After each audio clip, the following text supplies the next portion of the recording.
This is a quick tutorial on how to use Lead4ward to help with our presentation. When you get to Lead4ward, you will select IQ investigating the questions. You will then select your content area and grade level.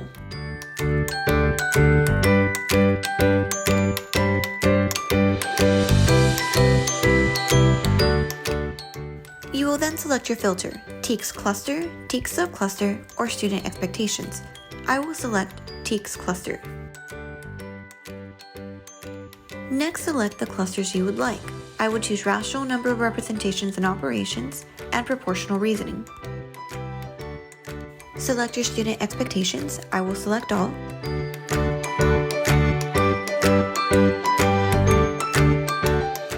Here you will select the years that you would like questions from. I will select the years 2021 and 2019 so that I have plenty of choices.